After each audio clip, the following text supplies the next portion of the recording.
Hey, this is Calvin Wright. We've been away for a while. Welcome to Two Mics. Yay! We hope to have a nice discussion on Trump and why Trump matters. So it's basically about the elections and maybe how they affect us. So it's not just about Trump too for the sake of Trump. Yeah. So stay tuned. Yeah. Bye. Ati bye. Welcome.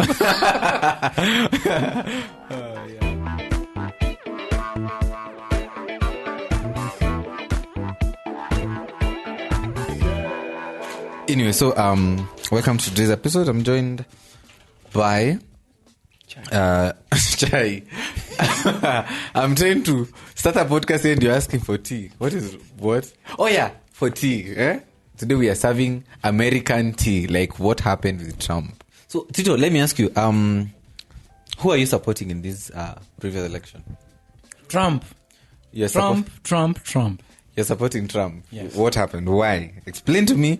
You see, let me before you actually say, I kind of also supported Trump, and I received a backlash. Please don't switch up on us right now. We were together in the Trump camp. Why did you support Trump?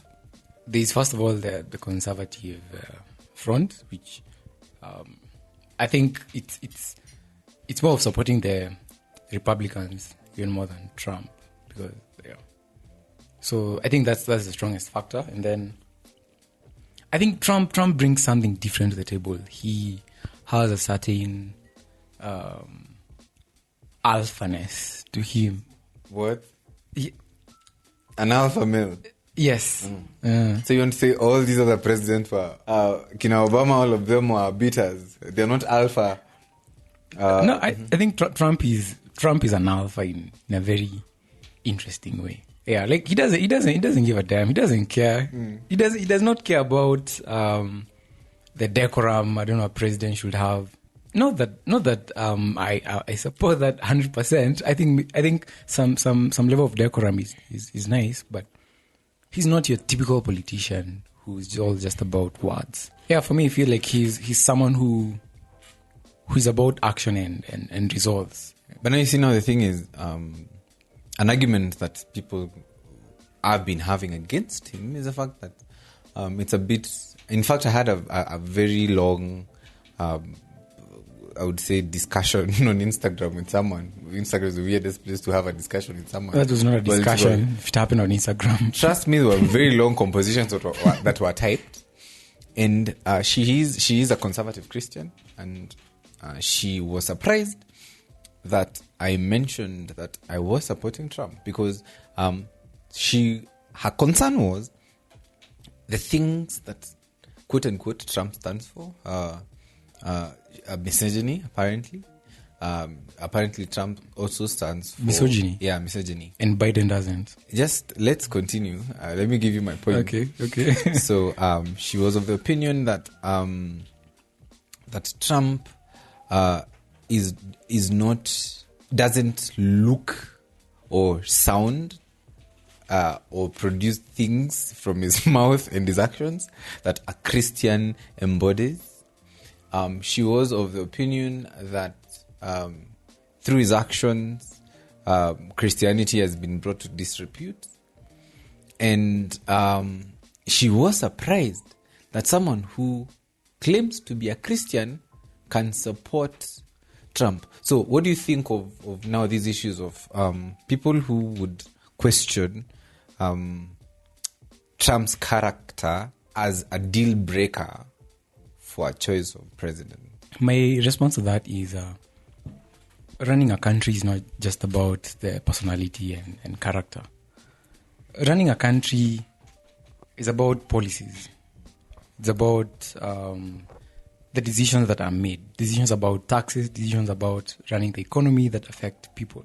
As far as I'm concerned, if I have a president who is willing to do what needs to be done, for me, I don't care that much if he's presentable or not. Now, what about the fact that now, you see, women will say he abuses women and he thinks women are things. If there are clips of him saying and advocating for women abused in one form or the other, or objectifying women.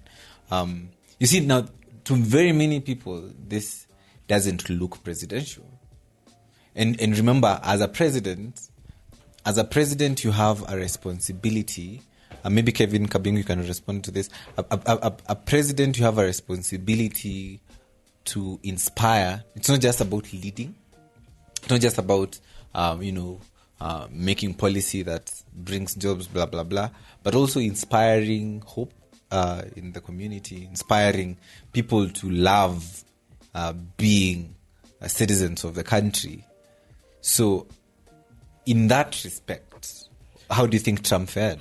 I think, to me, most normal, casual Joe in whatever in the US doesn't care about that.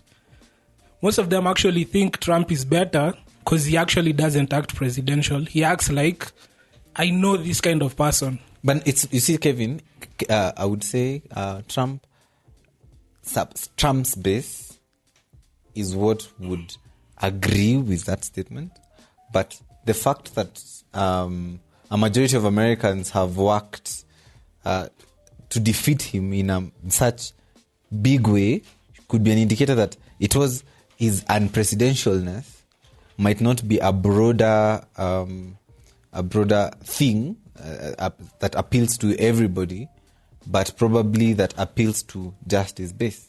I think weirdly enough, it's mostly white people who didn't vote for him this time. More minorities voted for him this time than before. But Kevin, I don't also, sorry to disrupt you. It's like I'm trying to say, yes, the people who you're saying might be the ones who may be triggered by Trump came out even more this time than they did last time. But how many? Do you know the percentage of black people in the US? It's 13%. Exactly. Yeah. Do you know the percentage of Latinos in the US? I don't. 6 or 7. No, they are more than black people, but slightly around 15. So you can't say. But for Latinos, it's not the same. My point is, you cannot say that it's majority minor. It's a majority of Trump's votes are minorities. No. I'm not saying majority. Mm-hmm. I'm saying compared to last elections, the way minorities voted last time. Yeah. This time, the percentages, he had more percentage in each demographic of minorities than he had last time. It's only the white people that went down. So, it's like the people who most people think, people advocating or think are the ones who might hate Trump, are actually the people who seem to be moving more towards him. Even, I think more often than not, people are mostly selfish. Yes, you might say, he doesn't respect women and nini, but someone else will hear, tax breaks. The way my bank account is set up, I'll vote for Trump. I don't care. I don't care for him. I don't want to be 20 cents. So there's that appeal, like he said, that machismo-ness he's saying. There's something I was seeing. They were saying it's hard for Republicans to get someone like Trump again now, because Trump is kind of like the first president in, I don't know, maybe in recent history, who actually did most of the things he will say.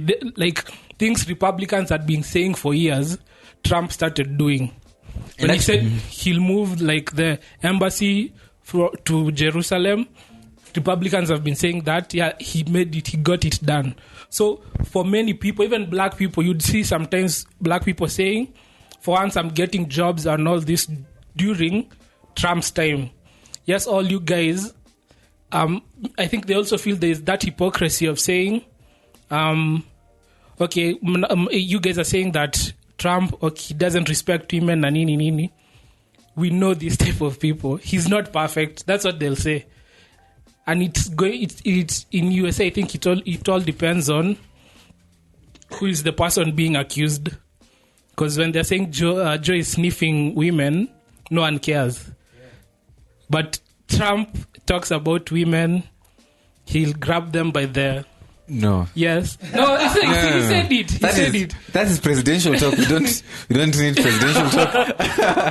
So I think there's that appeal of him not being presidential that actually made him more appealing to people. he doesn't know what being presidential is. So people, I want that guy. He's like me. In fact, I think Trump knows what being presidential means. He just doesn't want to fit in the mold. And what you've said is very true, that Trump achieved quite a lot of bit, actually.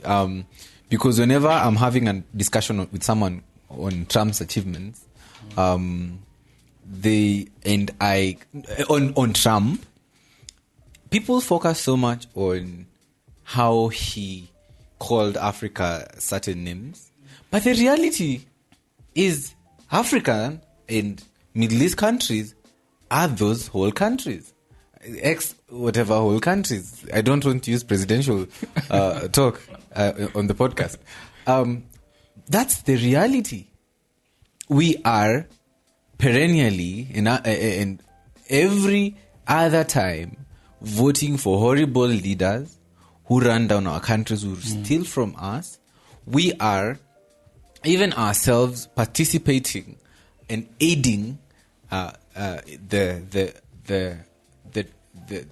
decimation of our systems, the decimation of our institutions, by bribing, by looking for ways to circumvent the systems, and essentially running down our countries. And when someone is bold enough to call out our countries and tell us, why I don't want you people coming to my country, you've destroyed your countries, fix them. And I remember there was a discussion from the president of Egypt. He was telling people, he was castigating Middle East countries for saying that Trump is racist, for not allowing Muslims to go into the United States. But the reality is, and this might be not be very politically correct, the terrorists are from the Middle East. They are Muslims, right? And I'm saying the terrorists who do the thing, and and these citizens are continually fighting each other. They do not want to fix their countries, and then suddenly you are crying when it's like wewe utoke kwa nyumba yako, you leave your house, go play in the mud. And then when you come to my house, I look at your mud and I'm like, no, you're not entering my house with that mud. Go hang yourself. You're calling me names. I think if you've worked in any organization, especially most of these companies, you've seen how bureaucracies can cripple. Like some very small things can take several layers of bureaucracies just to get some very minor thing done. So, like how I see Trump is of course, he's been very successful in business. So, and to get to the levels where Trump was by the time he was deciding to get into politics, it doesn't take a cheap man. Exactly. So I think Trump saw like all these inefficiencies in the government. Exactly. And he ran for office. In the debate, there was a thing he was telling Joe. Joe, I ran because of you. If you guys had done a good job, I would not have run for president. Exactly. And so, and for me, that's where I fall in love with Trump. He's here to get things done.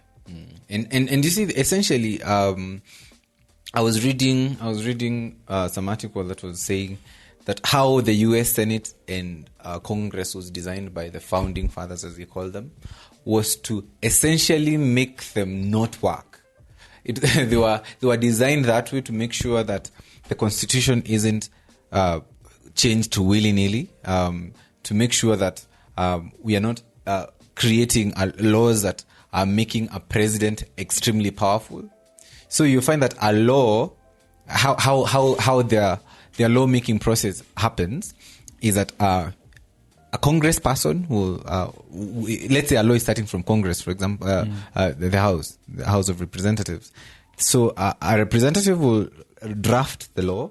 It will go into the subcommittee. It will be voted for there.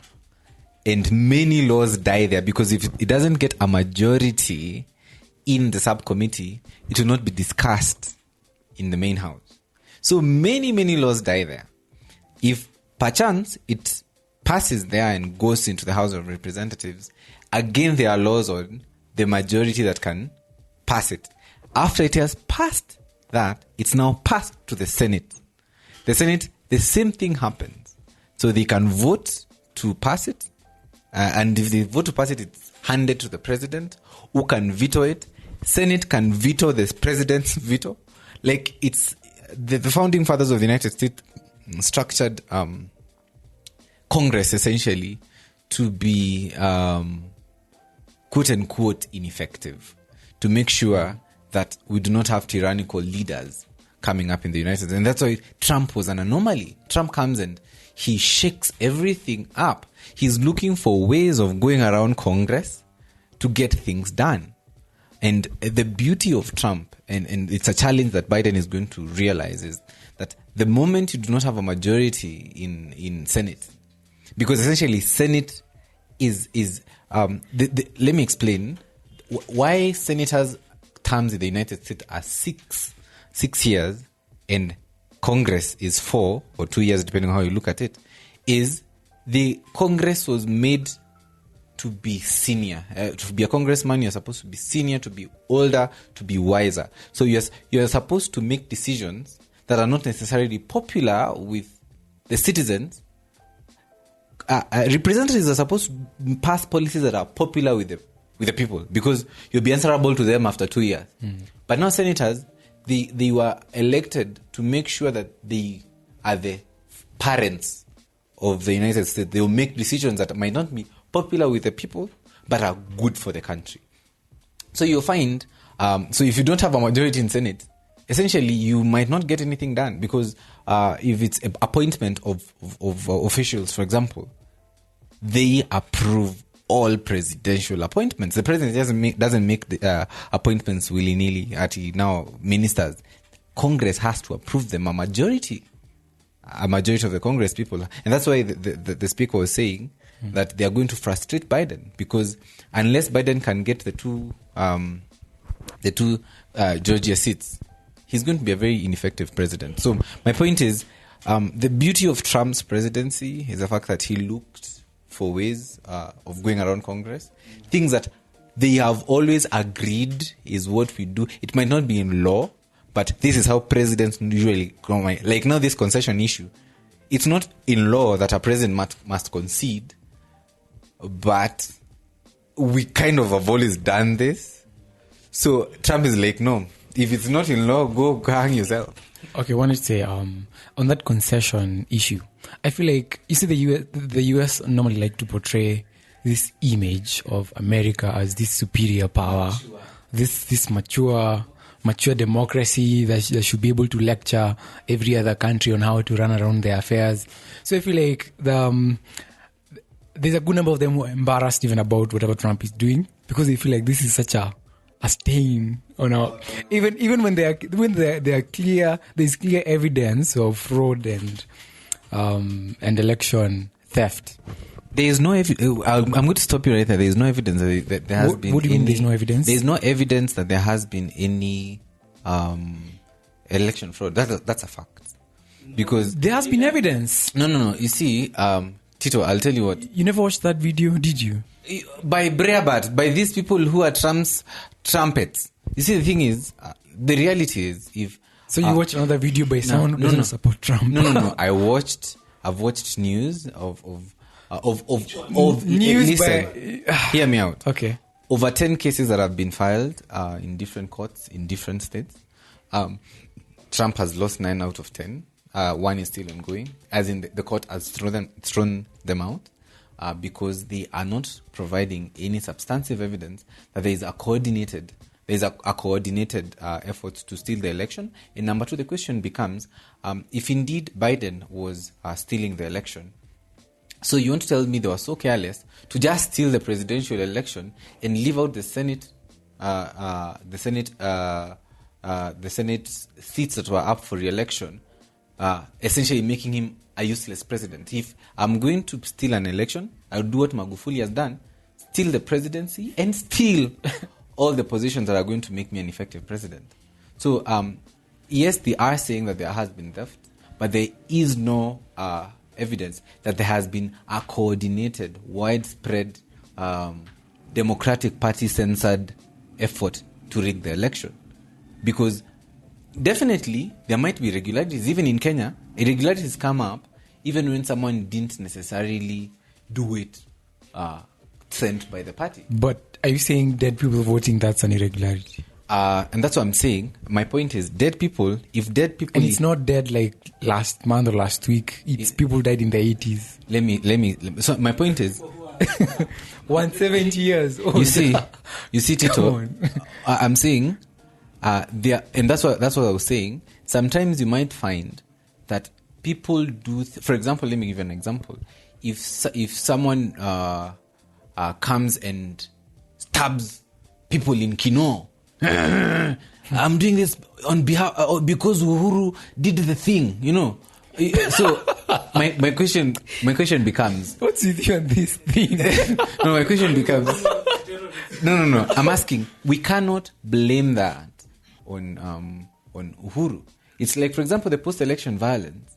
You might find that some people were involved in that, not necessarily sent by the party or encouraged by the party, but individual actions because of feeling party loyalty, because of feeling this and that about the process. So you might find that, and that's why the cases are being thrown out probably, because there is no evidence of a connection between the leadership of the Democratic Party and these seeming voter irregularities. They might be there, but now linking them to the party is hard. And secondly, they are not rampant enough. Let me finish my point. They're not rampant enough to be claimed to have been censored by the party, a coordinated national effort.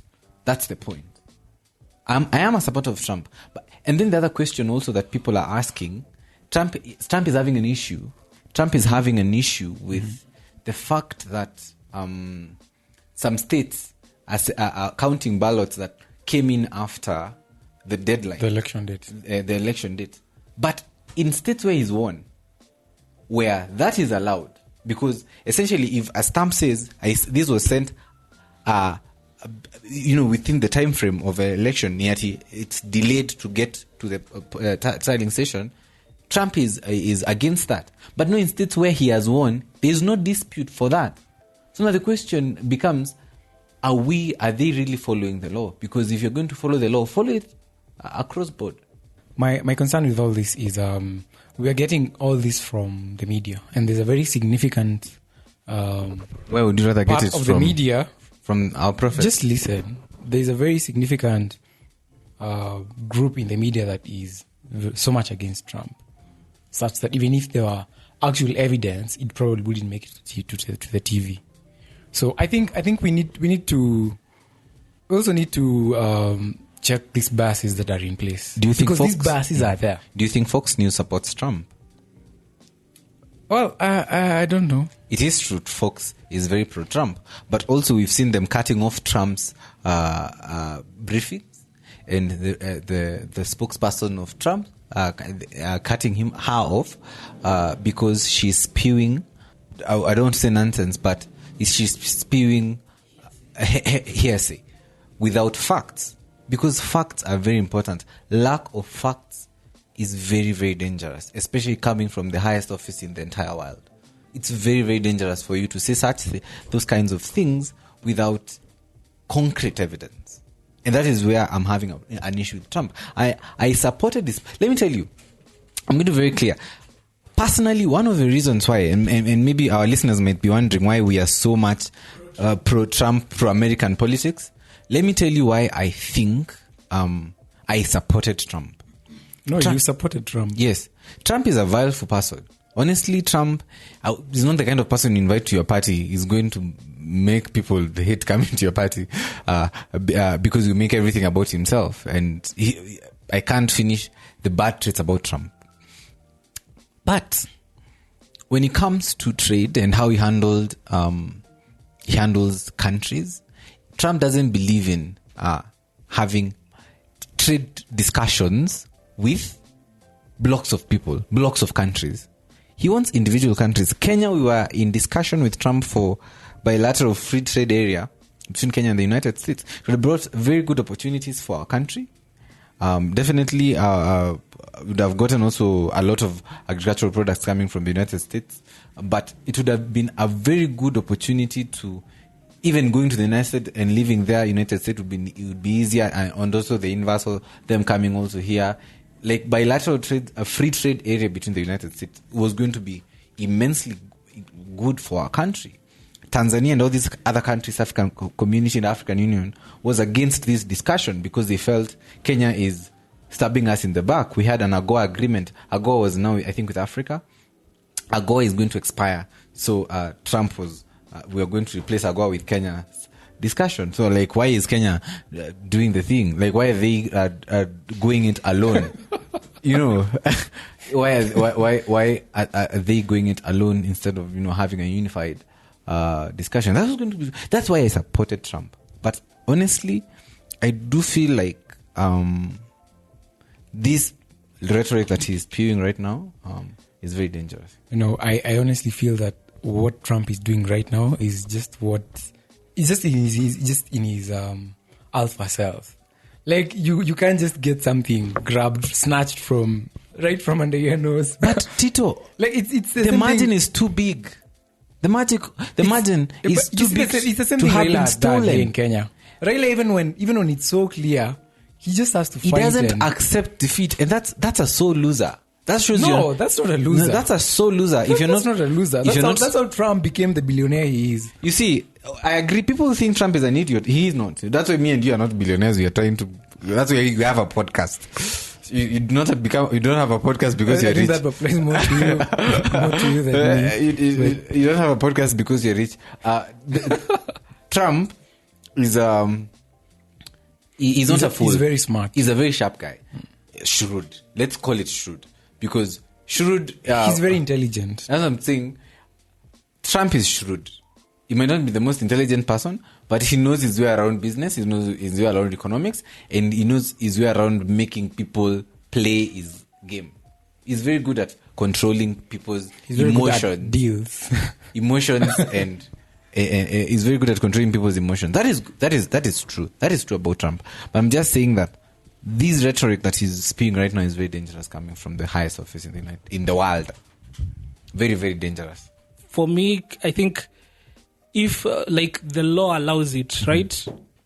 If you feel there's a dispute in the election, you can take it to court. Mm-hmm. So the law allows it. Mm-hmm. If he feels he wants to take that he wants to say, I feel that the election wasn't fair to me, he can take it to court. Mm-hmm. If it's a provision that is given. So it doesn't matter. Most of the time, the thing we're arguing is how things used to be done. Mm-hmm. But for him, he doesn't care. About convention. Yeah. Mm-hmm. So it's like, if there's a chance, maybe he's just throwing stuff on the wall and he wants to see what will stick. But maybe if he gets something, he's just trying. That's what I'm thinking.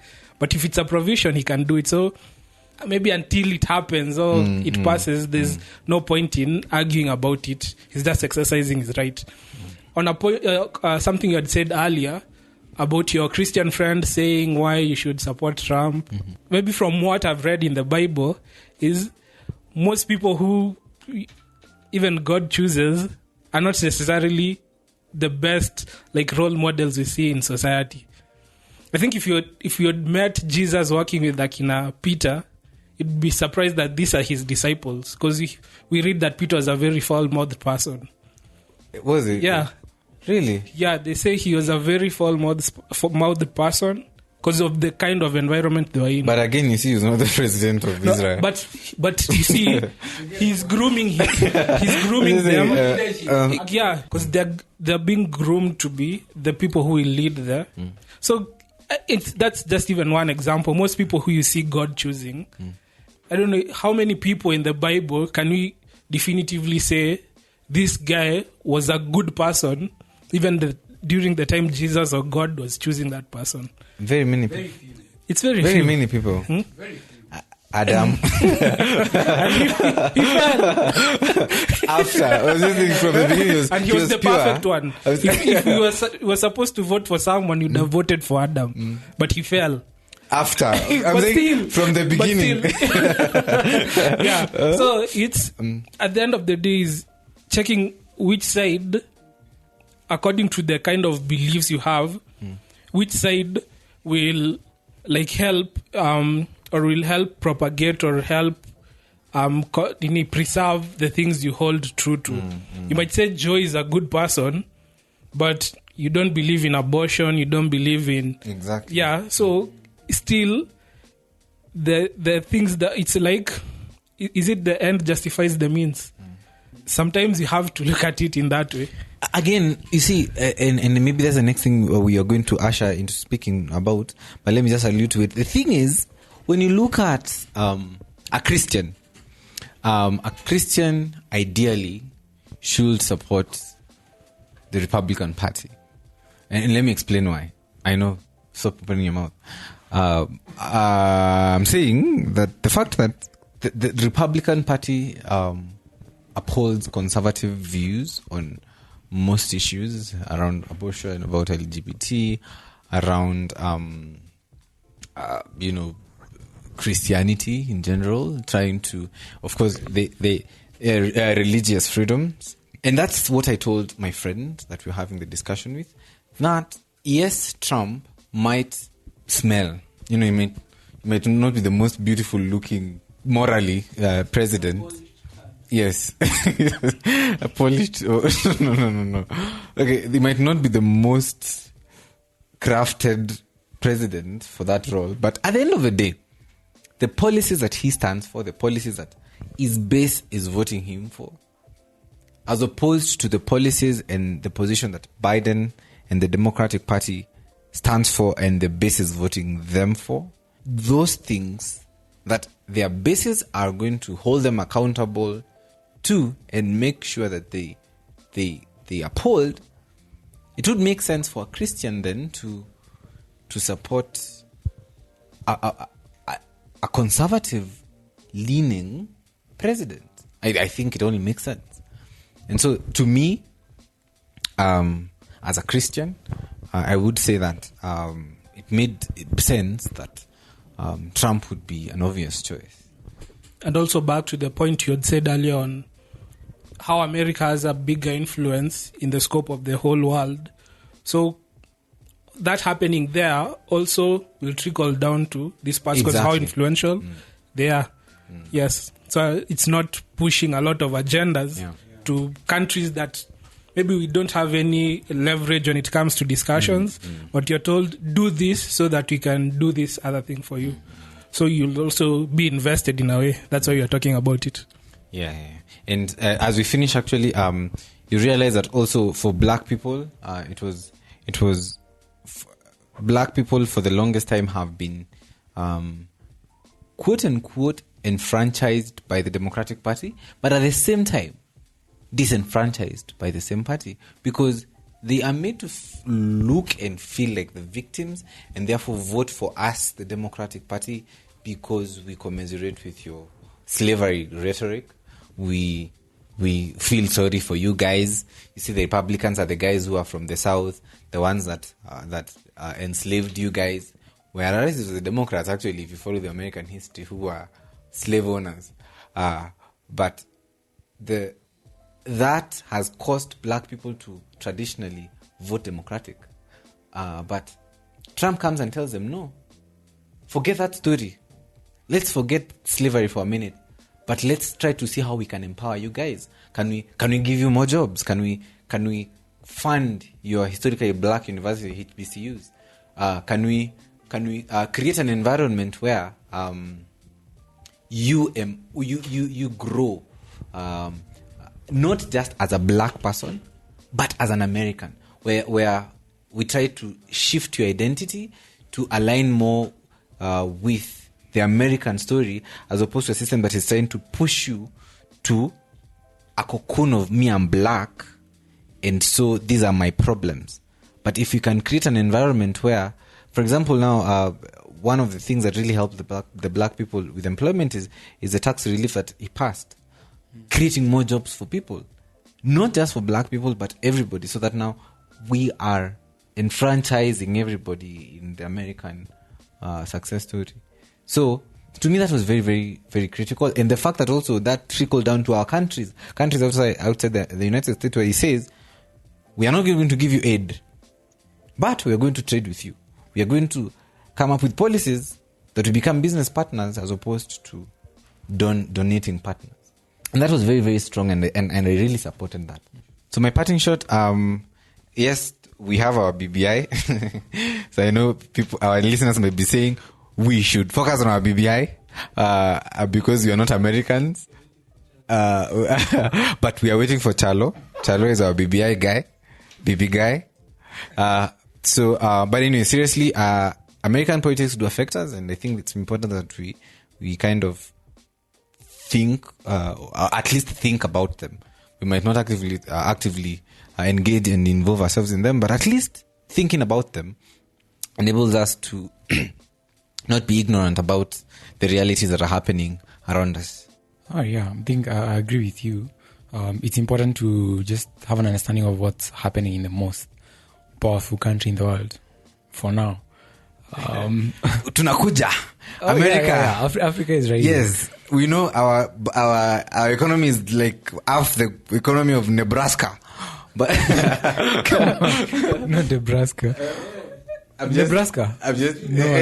California. I think California is the sixth most powerful country in the world. Okay. California peke yake. Okay, I'm sorry. Okay, I'm sorry. And it's a state of the United States. Okay, I'm sorry. But anyway, I think my parting shot is just to wish Trump all the best as he fight a losing battle. Yeah, but at least for me, there's I'm not worried. Even if Biden wins, he's going to have a stressful term. So saddest match.